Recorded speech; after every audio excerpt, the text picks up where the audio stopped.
Gold, trusted gold buyers. మీరు తాకట్టు పెట్టిన బంగారాన్ని విడిపించి ఈ రోజు ఉన్న మార్కెట్ ధరకు కొనబడను.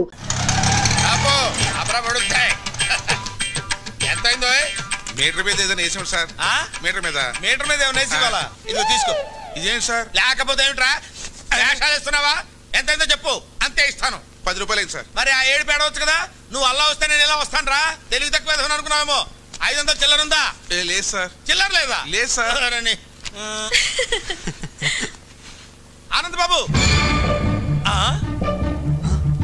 సీతు త్వరగా. అమ్మా, మీ నాన్న నిన్ను శ్రీరామచంద్రుడు అనుకుంటుంటే నువ్వు ఇక్కడ శ్రీకృష్ణ నీళ్ళ ప్రదర్శిస్తున్నావా? వస్తున్నాను. నువ్వు ఇక్కడే ఉండు. అలాగే. ఆనంద్ బాబు, ఆనంద్ బాబు,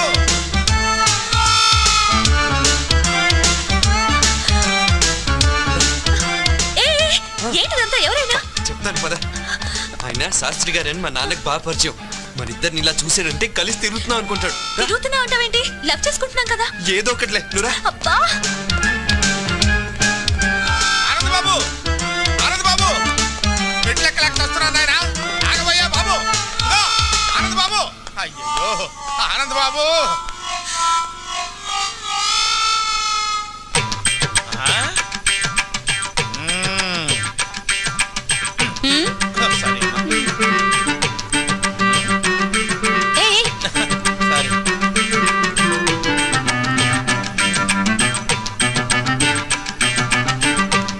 బాబు, ఏం లేదు.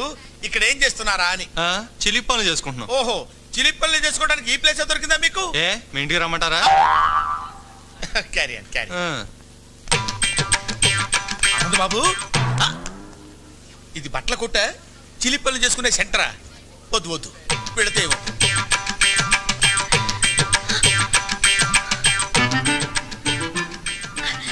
మళ్ళీ హక్ చేసుకోవా ప్లీజ్? అచ్చిపా శాస్త్రి గారు. అయ్యో అమ్మా, అక్కడ దూరారా? వస్తున్నా.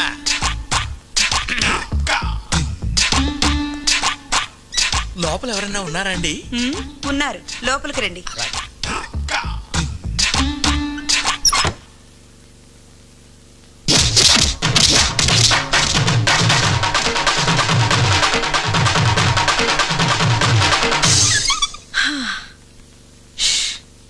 అబ్బా,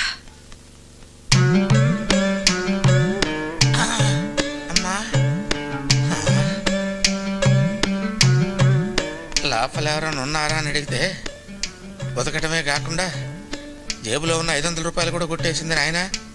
ఇప్పుడు ఎలాగా? రక్షించావు తల్లి.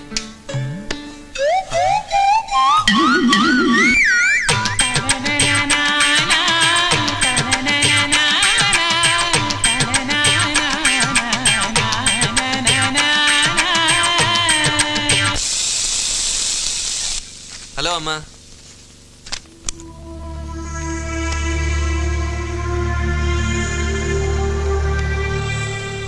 ఏంటమ్మా అలా ఉన్నావు? ఎప్పుడు ఏ విషయం నా దగ్గర దాయని నువ్వు ఇప్పుడు దాయాల్సిన అవసరం ఎందుకు వచ్చిందా అని. దాయాలని కాదమ్మా, కానీ ఎలా చెప్పాలా అని. ఆ అమ్మాయి చాలా మంచిదమ్మా, మా కాలేజీలోనే చదువుతుంది. ప్రేమిస్తున్నావా? తనని చూస్తే నువ్వు తప్పకుండా ఇష్టపడతావమ్మా. ఆ అమ్మాయి అలాంటిది. కావాలంటే చూడు, ఇదిగో.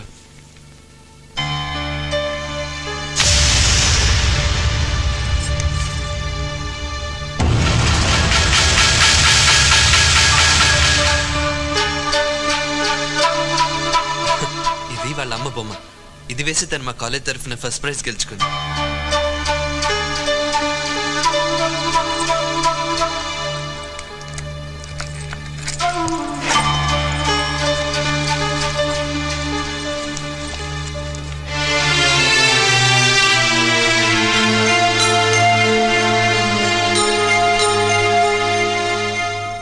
సీత,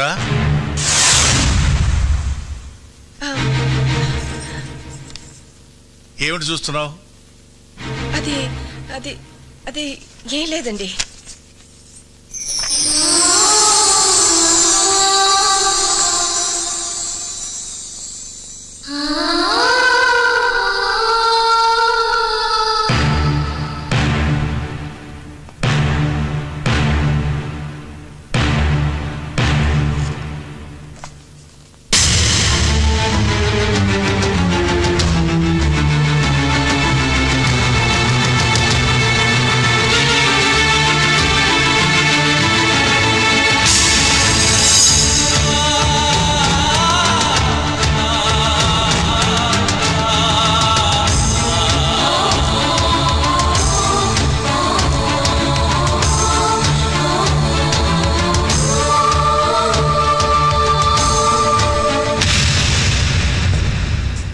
నా జీవితంలో నేను ఒకే ఒకసారి తల వంచాను, అది నీ మెళ్ళలో తాళి కట్టడానికి. కానీ నీ కూతురు నన్ను జీవితాంతం తలెత్తుకునేవ్వకుండా చేసింది. దాని జ్ఞాపకాలు నన్ను వెంటాడకూడదని, అది చేసిన అవమానాన్ని శివుడు విషాన్ని కంటలో దాచుకున్నట్టు నేను దాచుకోలేనని నీకెన్నోసార్లు చెప్పాను. నా మాటకు ఎంత గౌరవం ఇచ్చావో ఇప్పుడు తెలిసింది. ఈ దేశంలో పుట్టిన ఆడది భగవంతుడి కంటే భర్తకే ఎక్కువ గౌరవం ఇస్తుందంటారు. అది అబద్ధమని నువ్వు రుజువు చేశావు.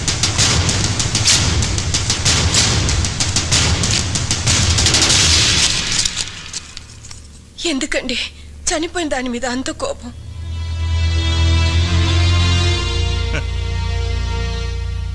నేనింకా బ్రతికే ఉన్నానుగా.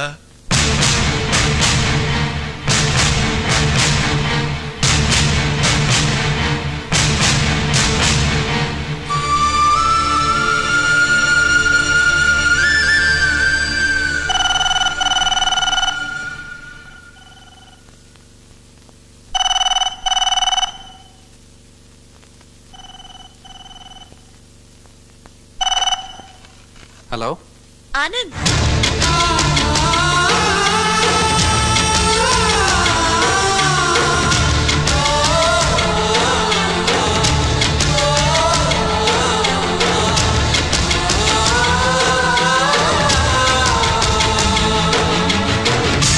ఏమేవ్ వంట అయిందా?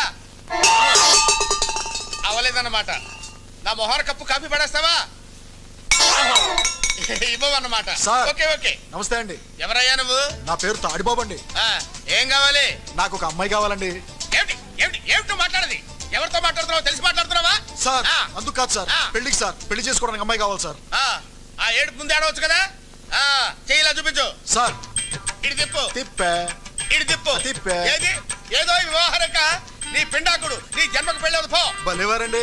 నా చేతిలో 5 స్టార్ హోటల్స్, పేపర్ మిల్లులు, షుగర్ ఫ్యాక్టరీలు ఉన్నప్పుడు ఇంకా రేఖలు ఎందుకండి? అలాగా మరి చెప్పవే. ఏమిటా నిలబడి ఉన్నావు? కూర్చో. థాంక్స్. సింహాసనం మీద కూర్చో. ఇంత ముందు పెళ్లి చూపులు ఏమన్నా జరిగాయా? సూపులు చాలా జరిగాయండి, కానీ పెళ్లిళ్ళు మాత్రం 3 సార్. పెళ్లిళ్ళు 3 అయ్యాయి? అవునండి. వాళ్ళు ఏమైపోయారు? పోయారు సార్. అంటే లేచిపోయారా పారిపోయారా? కాదు సార్, చచ్చిపోయారు. 3 చచ్చిపోయారా? ఎందువల్ల? మొదటి భార్య బల్లి పడిన పాయసం తిని చచ్చిపోయింది సార్. 2 బల్లి పడిన పాయసమే తిని చచ్చిపోయింది సార్. 3 తల పగిలి చచ్చిపోయింది సార్. అవును, ఆవిడ బల్లి పడిన పాయసం తిని ఎందుకు చావలేదు? దానికి పాయసం తింటం ఇష్టం లేదు సార్. ఓహో అలాగా. అయితే ఇప్పుడు నీకు బల్లి పడిన పాయసం తిని చచ్చిపోయేటువంటి పెళ్ళాం కావాలా, తల పగిలి చచ్చిపోయేటువంటి పెళ్ళాం కావాలా? ఎలాంటిదైనా పర్వాలేదు, 7 రోజుల్లో పెళ్లి జరగాలి. 7 రోజుల్లో పెళ్లి ఎలా అవుతుందయ్యా? ఇదేమన్నా సంతలో గేదెను కొనుక్కురావడం అనుకున్నావా ఏంటి? 7 రోజులు ఎందుకయ్యా? ఇవాళ ఏ వారం? ఆదివారం. సోమవారానికి వివాహం జరుగుతుంది పో. చూడు, 7 రోజుల్లో పెళ్లి జరగలేదనుకో, కత్తి ఒకటే ఆయన, పోట్లు మాత్రం 7 పడతాయి. ఎందుకు? 7 నా లక్కీ నంబర్. అబ్బా ఎందుకంటే అంత దూరం ఆలోచిస్తారు? అనవసరం గారు ఆవేశపడిపోతున్నారు. అమ్మాయి సంగతి నేను చూసుకుంటాను, వెళ్ళండి. అమ్మాయి సంగతి అంటే వివాహ సంగతి నేను చూసుకుంటాను, తమరు దయచేయండి. 7 పోట్లు అంతే, గుర్తుంచుకో.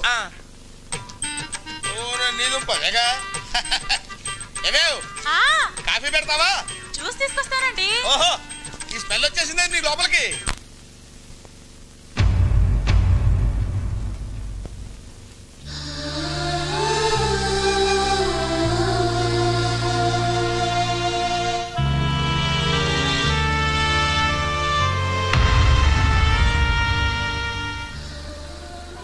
సీతు వాళ్ళ అమ్మ ఫోటో చూడగానే నాన్నగారికి అంత కోపం ఎందుకు వచ్చిందమ్మా? ఇది ఎవరనుకున్నావురా? ఈ ఇంటి దీపం, మా వరాల తల్లి. ఆయన్ని బాధ పెట్టి నాకు కడుపు కోత మిగిల్చి వెళ్ళిపోయింది. అసలు ఏం జరిగిందమ్మా? సీతు వాళ్ళ నాన్న ప్రసాద్ ఒకప్పుడు మన దగ్గర పనిచేసే గుమస్తా కొడుకు. అతను తండ్రి చనిపోతే మన ఇంట్లో పని చేయడానికి వచ్చాడు. ఎరా చదువుకుంటావా, పని చేస్తావా? చదువుకుంటానండి. అయ్యా, వాడి చిన్నపిల్లాడు, వాడికేం తెలీదు. ఏదైనా పనిపించండి అయ్యా. ఏ వయసులో చేయాల్సిన పని ఆ వయసులో చేయాలి. వీడిని నేను చదివిస్తాను. అలా అతన్ని చదివించి పెంచి పెద్దవాడిని చేసి ఆఖరికి పెళ్లి సంబంధం కూడా నిశ్చయిస్తే మొట్టమొదటిసారి ఆయనకు ఎదురు తిరిగాడు. నాకు తెలియకుండా నా పెళ్ళెందుకు నిశ్చయించారు సార్? నువ్వు ఎక్కడ చదవాలో ఏం చదవాలో నిన్ను సంప్రదించే చేశానా? అది చదువు, ఇది జీవితం సార్. నేను మాట ఇచ్చేశాను. మీ మాట కోసం ఇష్టం లేని అమ్మాయిని పెళ్లి చేసుకుని జీవితాంతం బాధపడమంటారా? అసలు అమ్మాయిని చూడకుండా ఇష్టం లేదని ఎలా చెప్తున్నావు? నేను వేరే అమ్మాయిని ఇష్టపడుతున్నాను కనుక. ఎవరు అమ్మాయి? మీనాక్షి.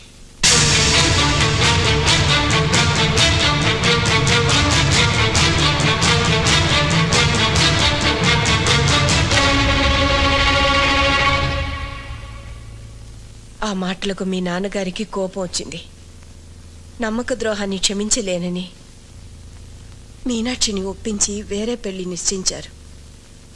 కానీ పెళ్లి పందిట్లో నుంచి అది మమ్మల్ని మోసం చేసి వెళ్ళిపోయింది. ఏది పీడకలిని మేం మర్చిపోయామో దాన్ని మళ్ళీ నువ్వు గుర్తు చేస్తావు అనుకోలేదు. ఆ ప్రసాద్ నీడ కూడా ఈ ఇంటి మీద పడడం మీ నాన్నగారు భరించలేరు.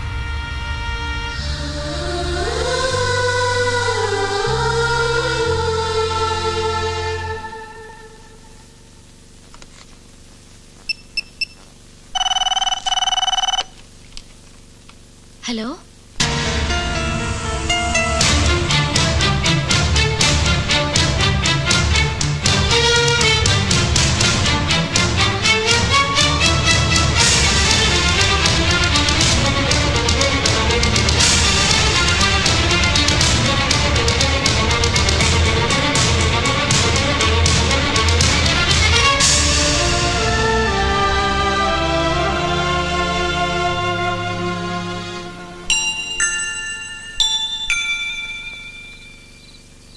అమ్మమ్మ తాతయ్య ఉన్నారని నాకెందుకు చెప్పలేదు డాడీ? మనల్ని మర్చిపోయిన వాళ్ళ గురించి మనమెందుకమ్మా గుర్తు చేసుకోవడం? ఉండి లేనట్టుండే బంధువుల వల్ల జీవితాంతం బాధపడాల్సి వస్తుంది. ఆ బాధని మీ అమ్మ నేను అనుభవించాం. అది నీకు రాకూడదనే చెప్పలేదు.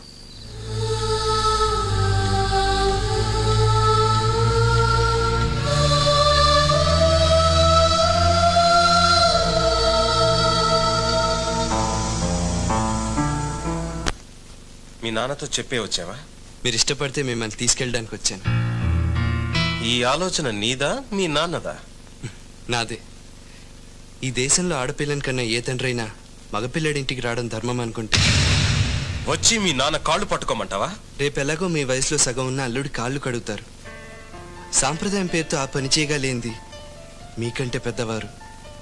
మీ వల్ల కూతుర్ని దూరం చేసుకున్న మా నాన్నగారు కాళ్ళు పట్టుకోవడంలో తప్పే ఉందండి. మీ కూతురు చనిపోయిందని ఫోన్ చేస్తే నా కూతురు చచ్చి 20 ఏళ్ళయింది, ఇప్పుడు చచ్చిందెవరో నాకు తెలీదు అని ఫోన్ పెట్టేశాడు. ప్రేమాభిమానాలు లేని ఆ పెద్ద మనిషి కాళ్ళు కాదు కదా, కనీసం మొహం కూడా చూడలేను. అలా అనకండి సార్. దూరంగా నిలబడిన మనుషులు దగ్గర అవ్వాలంటే ఎవరో ఒకరు నడక ప్రారంభించాలి. అది మీరే ఎందుకు కాకూడదు? నీకోసం కాకపోయినా నా కూతురి కోసం నడుస్తాను. ఎన్ని వందల వేల మైళ్ళైనా నడుస్తాను. బట్ నేను నడవడానికి ముందు ఈ ప్రశ్నకు సమాధానం చెప్పు. నిన్ను ప్రేమించానని నా సీతు నాతో చెప్పింది. నా కూతుర్ని ప్రేమించానని మీ నాన్నతో నువ్వు చెప్పావా? లేదు, చెప్పవు, చెప్పలేవు. వద్దానంద్, నా కూతుర్ని మర్చిపో. ఒకనాడు మీ నాన్న మూలంగా మా ప్రేమకు నా భార్య ప్రాణాన్ని ఖరీదు కట్టాను.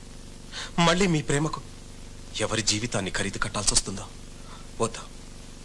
I can't imagine that. I can't imagine that.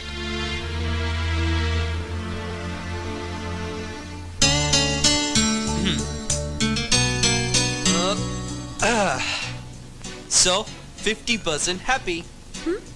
మీ నాన్న డౌట్ అల్లా మా నాన్న ఒప్పుకోడానే కదా. అక్కడి నుంచే ట్రై చేద్దాం. ఎలా? ఈ డికాక్షన్ మా నాన్న, ఈ పాలు మీ నాన్న. ఇలాగే తాగితే చేదుగా ఉంటుంది. ఈ చక్కెర మన ప్రేమ. ఇప్పుడు తాగితే స్వీట్గా ఉంటుంది. వినడానికి చాలా స్వీట్ గానే ఉంది. రిజల్ట్ కూడా అలాగే ఉంటుంది. రేపు నువ్వు మా అమ్మని నాన్నని అంటే మీ అమ్మమ్మని తాతయ్యని ఓ రిసెప్షన్లో కలుస్తున్నాం.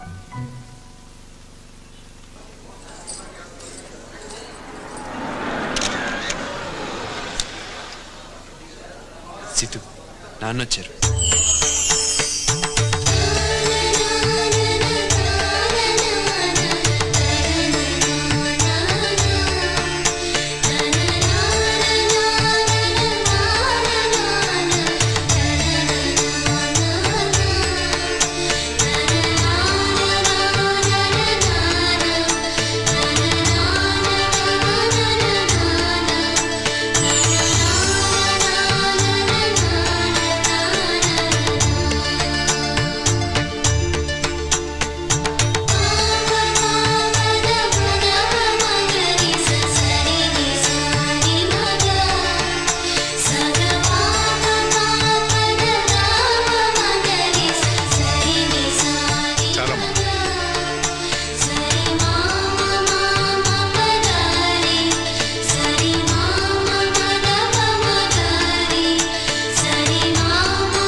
ఇందాక గులాబీ ఇవ్వటం మర్చిపోయాను. అయ్యో,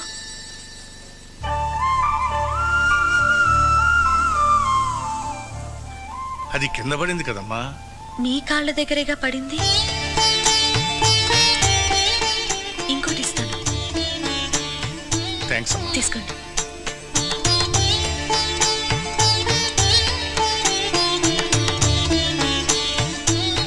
కొంచెం ఎక్కువైనట్టుందే. ఆయన ఆవులిస్తే పేగులు ఎక్కటమే కాదు, కిడ్నీ లివర్ సైజులు కూడా కనిపెట్టగలరు. జాగ్రత్త. నేను ఇక్కడికి వచ్చింది తాతయ్య మనసులోకి వెళ్ళటానికి.